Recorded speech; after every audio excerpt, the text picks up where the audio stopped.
Coming up, Miami University has a wide array of club sports to offer students. We'll showcase some of the more unique teams out there. But first, a local volunteer says, "Not in my backyard."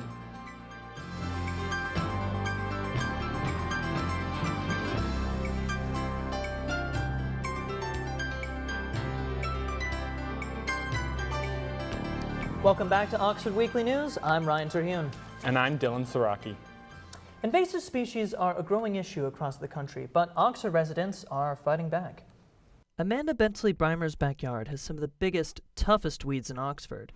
That's because Bentley-Breimer lives on Silvore Lane and is volunteer curator of the Silvore Biological Sanctuary, and she's on a mission to tackle the park's honeysuckle infestation, which has become a big problem.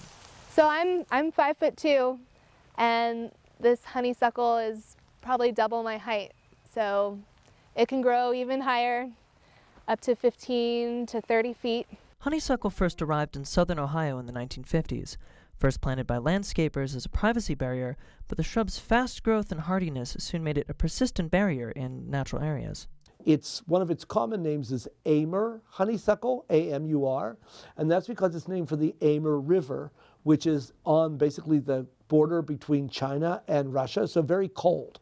And what it does is it's one of the very first plants to leaf out in the spring and one of the last to finish in the fall. And so the other thing that it does is shades out most of our natural native ephemerals, things like trillium and blue-eyed Marys and that kind of stuff, simply because it makes such a thick canopy that they then can't live. And in addition to sunlight, honeysuckle gets in the way of enjoying local parks. I don't like it.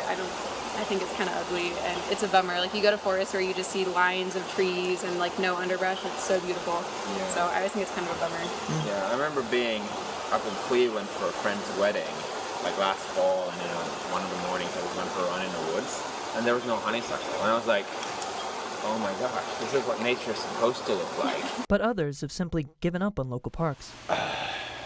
But as far as trying to do something about it at this point, just like a lot of invasive species, it's going to be a little too late. Yet that hasn't stopped Bentley-Breimer from organizing volunteers to cut down honeysuckle and treat the stumps with herbicide for good measure. So this is a section that we worked on 2 years ago with about 40 volunteers. And what I've noticed, and I haven't tracked scientifically, but just from the eye, having walked through here, you see large white trillium in sections where I hadn't seen them before. And for Bentley-Breimer and her volunteers, every cleared path and fresh flower is a big victory. On April 27th, starting at 10 in the morning, Butler County Soil and Water volunteers will cut down more honeysuckle at Silvore. The Miami Valley Audubon Society will also clear honeysuckle at Houston Woods starting at 9 on the same day. On May 3rd, you may see people carrying firearms. That's because activist Jeffrey Smith will be hosting an open carry walk on campus. The event is aimed towards educating others about firearms and is non-political. Miami policy restricts faculty, staff, and students from carrying weapons, but will not charge students with disciplinary action for participating. Smith has asked attendees to practice firearm safety and not confront, but communicate while at the event. The walk will start at 10:30 a.m. at the South Campus Avenue parking garage. There will be police presence as well. On April 24th, the Student Life Council voted on a proposal to change Miami's disciplinary system. Warfield Hall reported that the majority of changes were approved and will be reviewed by Miami's General Counsel before being added to the student code. The revisions seek to streamline the system by reducing disciplinary panels and expanding appeal options. Community Standards Director Ann James expects the changes to go into effect next fall. A geneticist, a civil engineer, an architect, and a statistician are among the candidates for Miami's next provost. The provost is in charge of approving hires, staff policies, and the academic structure of the university. The four come from colleges across the U.S., ranging from Clemson University in South Carolina to the University of Vermont. Current provost Dr. Phyllis Callahan has announced her retirement after 4 years at the position. Miami is hosting open forums with the candidates in Oxford and both regional campuses next week. The finalists will be named at the end of spring semester, per Miami's website. Coming up on Oxford Weekly News, Miami University Fashion and Design is on fire. Also, you ever wished you could play Quidditch in real life? Stay tuned for more information about club sports here on campus. We'll be right back.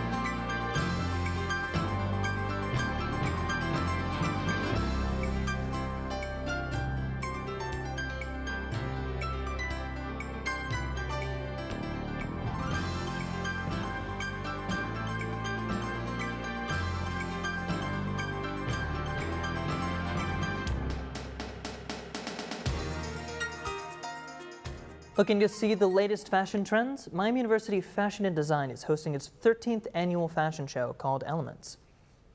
Attendees will enter an ethereal lounge with a show full of designs based around earth, wind, fire, and water. Before the show, there will also be a trunk show where people can purchase products models will feature, including personal designs by students and high-end fashions with casual male clothing. And honestly, a lot of people, once they get in their first year, they have to do it again. So the show is going to be very interesting and honestly completely different than anything we've ever done. General admission is still currently available. Doors open at 6:30 p.m. and the show begins at 8 at Millett Hall and will also be streamed live on Facebook. Miami has one of the largest club sports programs in the country, with over 50 teams that students can compete on. These include baseball, basketball, and football, but also some less common sports. On Saturday, April 27th, the Miami men's rugby football club team is hosting the Mid-American Conference Championship at Dittmer Field. Rugby, a physical team sport that was founded in England in the early 1800s, is not an NCAA-sanctioned sport for men and has historically been more popular internationally. Despite this, USA Rugby, the governing body for collegiate teams, lists over 600 member schools. At Miami, the men's rugby club team has a long history. The team was started in 1968. On Sunday, April 28th, the club rowing team will travel to Grand Rapids, Michigan for their regional competition. Club president Julia Grogan talked about her goals heading into the event. For our regional race, this is our third regatta of the spring season, so we're just hoping to get our novices another race on the water, and for varsity members, hopefully making the grand finals and bringing home some medals. While Grogan is looking forward to the competition and the chance to win some hardware, just as important in her mind is the opportunity for the newer athletes to gain race experience. She estimates that only about 15% of the team had done competitive rowing prior to coming to Miami. Welcoming students who haven't rowed before is part of the team's recruiting strategy.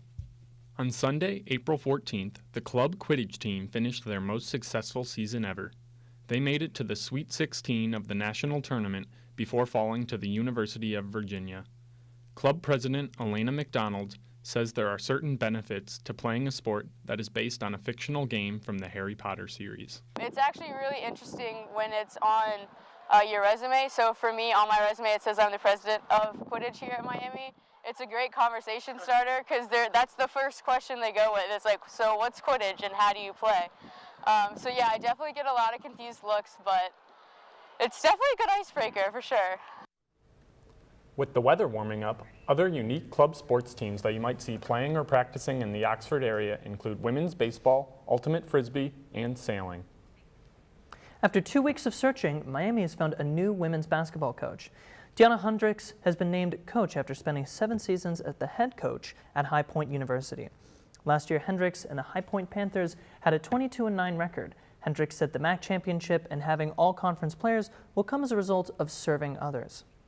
I think what you guys need to know, what I'll bring is we're going to play really, really hard. We're going to love really, really hard. That's loving ourselves, loving the community, loving the program, and being about Miami University. But I also think we're going to serve with humble hearts and serve the community, serve one another, and just be a servant leader in every sense of the word. And then we're going to have a lot of fun doing it. In the press conference, Hendricks thanked Megan Duffy, Miami's previous head coach, for laying the foundation of the program and for instilling the belief in the players that they could compete for championships. Duffy left Miami for a head coaching position at Marquette University. Coming up on Oxford Weekly News, undergraduate students have a new option when it comes to renting expensive educational texts. After, Miami University researchers showcase their hard work. Stay tuned, we'll be right back.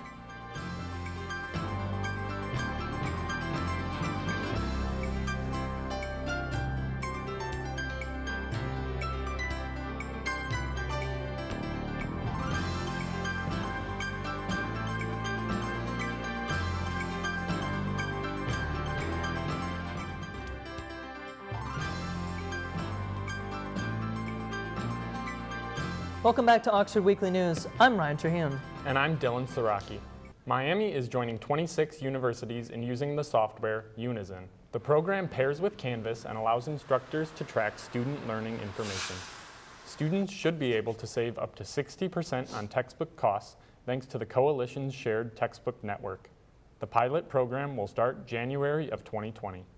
Miami held its 25th annual Undergraduate Research Forum on April 23rd and 24th. The forum takes undergraduate students from a variety of majors the ability to conduct research on a topic of their choice. Students then present their project to peers and faculty. To learn more about the forum, we caught up with Brendan Newman, who titled his presentation CrossFit and Cancer. I think that it's really exciting. It's getting bigger and bigger. This year I think is the first year that they're doing 2 days. Me and another poster that I'm on, we presented yesterday at one of the panels, which is really cool that undergrads are getting that opportunity to do posters like this on our own and also being able to be on panels. The forum showcased 295 poster presentations throughout the 2-day event. Another new feature this year were 10-minute electronic poster presentations, which was designed to allow undergrads to get more creative with their presentations. The number of Lime scooters on campus is expected to double, from 150 to 300. There's currently 180 Limes operating in Oxford, but the number is expected to grow in the summer. The e-scooter program is still in its pilot phase in Oxford. City Manager Doug Elliott will make a decision at the end of the Miami school year of whether or not to make the program permanent. While Miami has just begun allowing Limes to be parked in designated areas on campus, if they decide to ban the scooters from campus, the program will be forced to end. That's all for this week. Thanks for joining us. I'm Dylan Srocki. And I'm Ryan Terhune. You can watch us on our YouTube channel, and you can also connect with us on Twitter, Facebook, and Instagram.